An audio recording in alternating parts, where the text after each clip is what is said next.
one single thing that you as a roofer can do that will save you hours of wasted time and comebacks. In this video, we're going to look at why it is crucial to have a great roof structure and what you need to check to ensure that you end up with a great looking roof instead of a Mexican wave. It's coming up.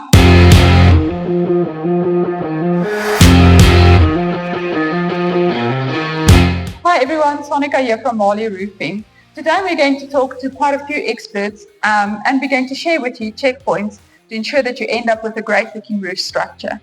But before we get to our video, a special thanks to PRAWA, the Professional Roof and Waterproofing Association of South Africa, where we will be shooting our host of videos. Taking the time and effort to check your roof structure will save you a ton of work and a lot of headaches going forward, as our first expert would explain. Yuri, thank you for being part of our team. Within Marley, you are probably the employee that's got like the most experience in this industry. Is it 30 years long? 40 years. 40 years, that's awesome. So Yuri, when it comes to the substructure of a roof, why would you say it's important to check this before you start tiling? I think there's a couple of reasons. Obviously the first reason and the most important reason is to make sure that your roof structure can take the weight of your roof covering, that you don't end up with a roof that is collapsing. Secondly, I think your roof structure is supposed to last the same time as your roof covering.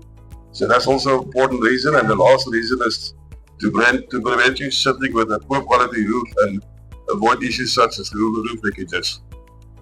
Yeah, I must tell you, I've also seen quite a few bad roofs out there. Ones that actually look like the Mexican wave. Yeah, the reason for the Mexican wave is when your roof structure is not lined up perfectly, and any flaws or unevenness in your roof structure will be a result is that the waves that you get on your roof. Okay. Yeah. Are there a few tips that you can give us or give to roofers out there in terms of how to check that and how to fix the alignment? There's only one way, and that is to align your trusses perfectly and make sure your battens is also aligned perfectly. Depending on your level of expertise, before starting to fix the underlay and battens, the structure must be checked and approved by the main contractor. If you are re-roofing an existing building, all roof timber must be thoroughly checked and reinforced where necessary, especially if the building was not originally designed to support roof tiles. All timber used for rafters and trusses must comply with SANS 1783 standard specification for stress-graded softwood structural timber. The minimum section to be used for rafters is 114 mm by 38 mm. Rafters and trusses and their spacing must be in accordance with structural design requirements. All battens should be graded SA Pine, complying with SABS 653, and take the time to select straight battens to avoid the Mexican wave scenario. Minimum batten sections to be used on rafter centers up to 760 mm is a 38 by 38 mm batten. Battens should be of a sufficient length and supported at each end and should overspan over a total of at least 3 rafters. From 760 mm to 900 mm, rafter lengths use a 38 by 50 mm fixed flat on edge batten.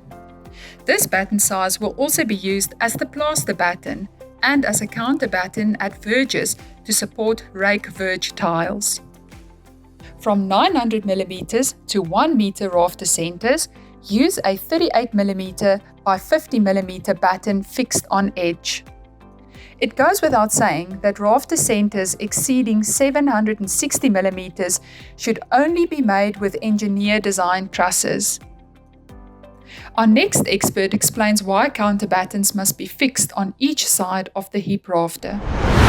Okay, Andre, so I must tell you, this looks very different to what I actually see on site. A lot of the times, I see a batten that just comes across, like this, and then they kind of just cut it, and then they knock it into like the hip rafter. So Why are these two battens here? What is the purpose for that? This is actually the correct way of doing it. It's for much better support because that you can see this is only a rafter that forms your hip and it's not a truss. So it gives you more support from both sides. So at the end of the day, it gives it basically much stronger. Okay, so when you're explaining it, so basically it's like this is going to sit, so it's to support these ends so that they don't drip in. That is correct, yes. 100%, yes. Okay. Yeah, so totally at the end of the day, it makes it much, much stronger.